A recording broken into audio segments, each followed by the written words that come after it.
Ayodhya Ch, chapter number 82. So far we have seen sage Vasishtha entreat Bharatha to take over the kingdom and rule this entire world. He even mentions that this is the last wish of King Dashrath and Rama is not here and Dashratha is also not here. Therefore, the responsibility of protecting the kingdom goes directly to Bharatha. But Bharatha is extremely disheartened. He's extremely sad to hear these words spoken by his family priest. Bharatha cannot tolerate the fact that Vasishtha asked him to enjoy the kingdom and receive the tribute from the kings of the east, west, north, and south. He just cannot tolerate it. Why? Right now, his beloved brother Rama is in the forest wearing deer skin and matted hair. At that stage, how can Bharata enjoy an opulent kingdom? It is inconceivable to him. He just cannot imagine a scenario where this is dharma. This is not right.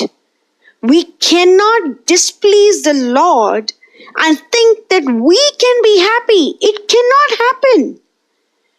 In probability, we learned of one term called mutually exclusive event. This is the definition of a mutually exclusive event. We cannot displease Rama and think we can be happy. Rama means happiness. Therefore, without Rama, we cannot be happy.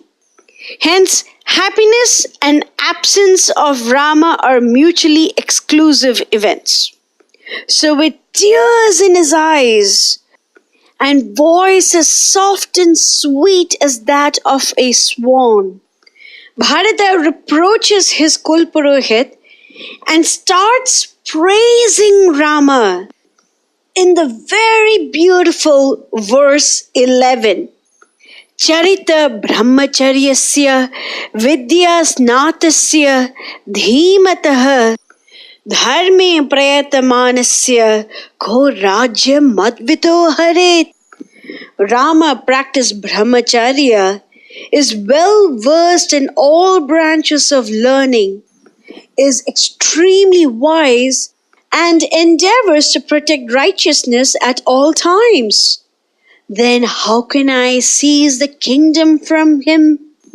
Bharata uses 4 very good descriptions to describe Lord Rama. Let's examine them one by one. The first one is Charita Brahmacharyasya, the one who practices brahmacharya or continence and chastity. So we know that there are 4 varnas and 4 ashramas. And the first ashrama is brahmacharya. Next you get grihastha. After that it's vanaprastha and then it's sannyasa. The Shastras have very clearly described the duties of a brahmacharya, a grihastha, a vanaprastha and a sannyasa. For example, in Srimad Bhagavatam, 7th canto, 12th chapter, sage Narada describes the rules of brahmachari. This summary is as follows. The brahmachari should live under the care of the true spiritual master, giving him sincere respect and obeisances, acting as his menial servant and always carrying out his order. The brahmachari should engage himself in spiritual activities and study the Vedic literature under the direction of the spiritual master. According to the brahmacharya system, he should dress with a belt, deerskin and matted hair, and should wear a danda, water pot and sacred thread.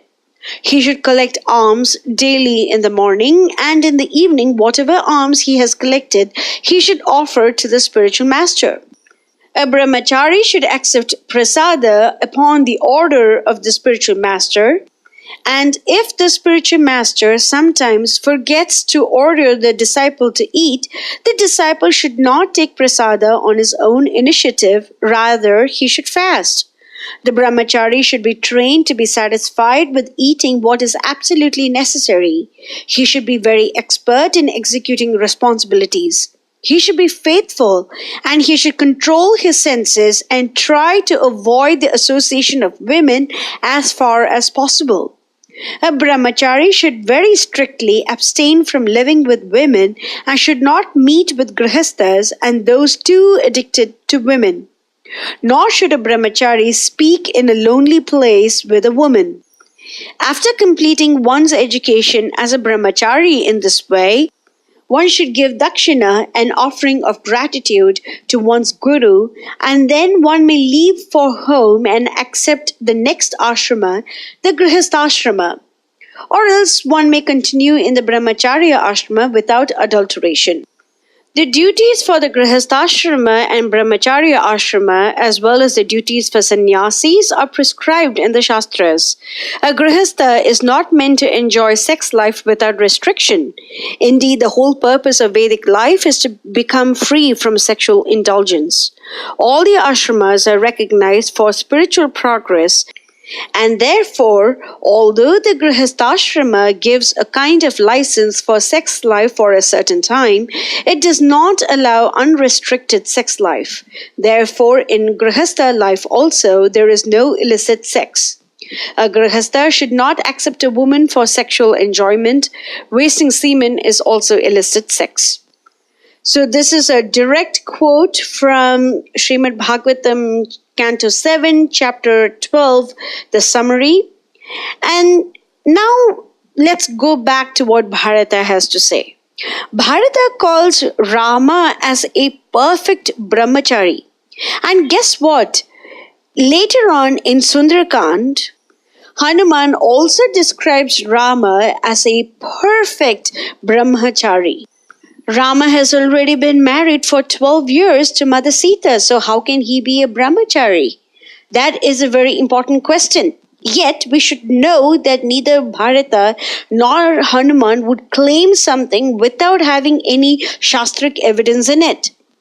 So obviously they are correct. So we need to understand why they called Rama as a perfect brahmachari. In the purport to Bhagavad Gita, chapter 6, verses 13 and 14, Srila Prabhupada mentions this. In the rules of celibacy written by the great sage Yajnavalkya, it is said, Karmana manasa vacha sarvavasthasu sarvadha sarvatra maituna tyago brahmacharyam prachakshate. The vow of brahmacharya is meant to help one completely abstain from sex indulgence in work, words, and mind at all times, under all circumstances, and in all places. No one can perform correct yoga practice through sex indulgence. Brahmacharya is taught, therefore, from childhood when one has no knowledge of sex life. Children at the age of 5 are sent to the Gurukula or the place of the spiritual master, and the master trains the young boys in the strict discipline of becoming brahmacharis. Without such practice, no one can make advancement in any yoga, whether it be dhyana, jnana, or bhakti.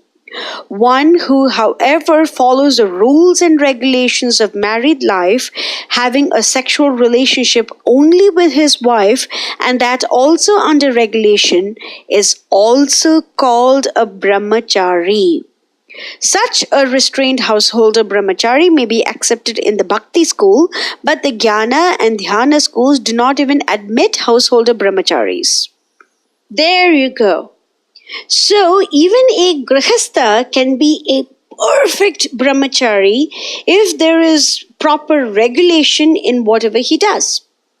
And that is why, even though Rama is currently under grihastha he is practicing brahmacharya. That's the reason why both Hanuman and Bharata call Rama as the perfect brahmachari. Now for the next description of Lord Rama, and that is Vidya Snatasya. What does that mean? He is well versed in the science of the Vedas or the sacred scriptures. So in the first chapter of Balakand, Narada describes Lord Rama as Veda Vedanga Tattvajno, the one who knows Veda and Vedanga, everything. The term Veda means knowledge. Therefore, it does not just include the four Vedas, but it also includes the Puranas, the Itihasas, the Smritis, the Shrutis, the Upanishads, everything. So, Rama knows everything. Why? Because everything emanated from him. Aham sarvasya prabho mata sarvam pravartate. Iti matva bhajante mam buddha bhava samanvita. I am the source of all spiritual and material worlds. Everything emanates from me. The wise who perfectly know this engage in my devotional service and worship me with all their hearts. So this is mentioned in Bhagavad Gita 10.8. And since everything emanates from him, so does knowledge. And therefore, Rama is Vidya Snatasya. He is an expert in the science of the Vedas or the sacred scriptures. The next one is Dhimataha. Dhimata means a very wise person, very sagacious, showing keen mental discernment or good judgment without any outright confrontation. So that is a Dhimata. And of course, Rama can never really be away from Dharma. So the fourth description of Lord Rama is Dharme Prayatamanasya, or the person who is extremely devoted to dharma or duty or religion. Actually, there is no proper translation of dharma in English, but you can call it duty or religion or intrinsic quality, righteousness, and so on and so forth. And Rama is dharmagnya. He is the person who protects dharma. He knows everything about dharma. He's extremely devoted to it. He endeavors to protect it. So, now that we have gone through the four different descriptions of Lord Rama that Bharata gives very beautifully in this verse, we need to know why Bharata gives that to support the fact that Bharata, has no claim to the throne. Bharata is saying that the people of Ayodhya are fortunate enough to get such a righteous king who knows what is his duty, who is extremely intelligent, who is very sagacious, and who is always righteous. So shouldn't the people of the world be ruled by such a perfect king? This is one point. The second point is, Bharata says, how can I take away the kingdom from such a righteous person? Ko Rajan Madvido Harit. How can I steal it? How can I seize it? How can I usurp it? How can a person such as I rob the throne from one who is so perfect in every respect? So I am that Rama's younger brother. And I cannot do this to my older brother because I too have been taught dharma. Maybe I'm not as perfect as Rama, but I too have been taught dharma. Then how can I not practice dharma to the person who is devoted to dharma? It is not possible. The third point is, Bharata did not want to steal Ayodhya, which in all respects is a very ordinary kingdom to Rama. He is the Lord of this entire universe. He can create anything that he wants. So this is very paltry for him. But there is one person whom he named is above him in all respects, and that is Mother Sita. So look at the contrast between Bharata's mentality towards Lord Rama and Ravana's mentality towards Lord Rama.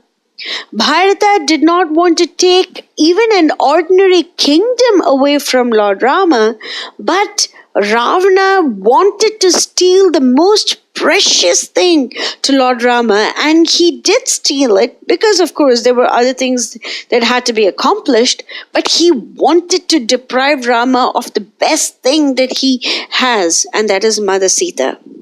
So you see, both Bharata and Ravana had this opportunity to take something away from Rama. But Bharata refrained from doing so because that is the righteous thing to do.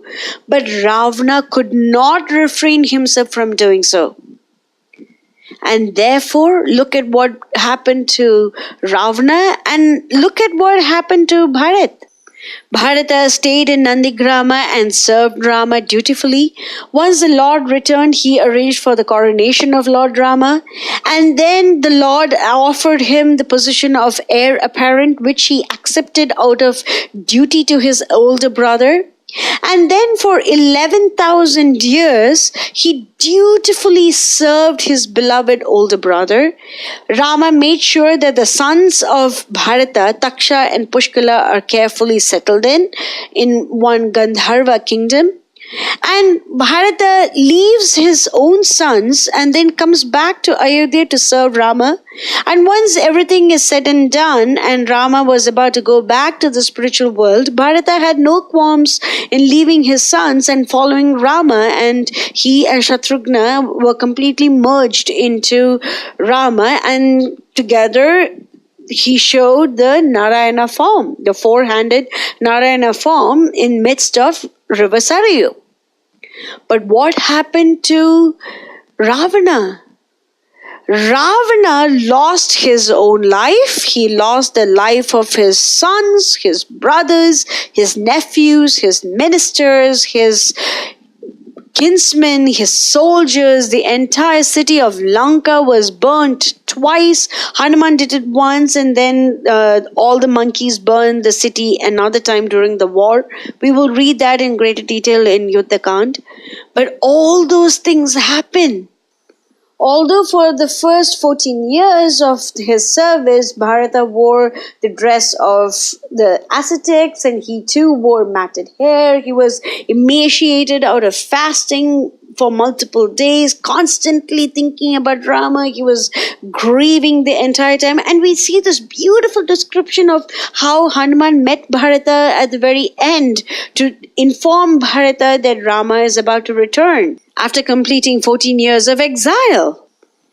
And in direct contrast, Ravana lived in a golden palace. Everything was offered to him. People were worshipping him. They were so happy that Ravana was their king, and he was so powerful, he was so radiant, he was so handsome, and he was so opulent. And then what happened? He lost everything. He lost everything. His entire family, except for Vibhishna and his friends, were completely vanquished. Therefore, even though it might be appealing to go against Rama on a very short run, on the long run, that is never good. It is never going to be okay to oppose the Lord. And look at the choice of words that Bharata uses. Ko rajya mat vido haret. How can I steal it away from Rama? I cannot do it. I am not capable of perpetrating such a heinous deed. So in the very first sentence that Bharata speaks, he puts his case forward so perfectly. There is no preamble. He doesn't say, oh, let me think about it. This is not going to work out. I'll get back to you in a couple of days. There is no wishy-washy sentiments at all.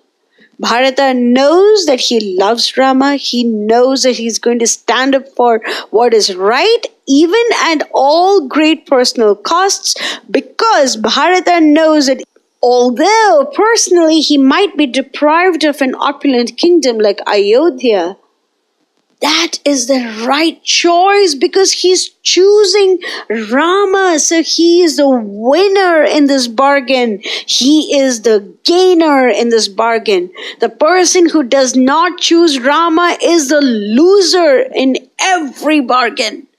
The person who gains Rama is a winner every single time. So this is a very important verse. So please listen to it over and over again because we get to see lots of sentiments mentioned by Bharata in just one verse.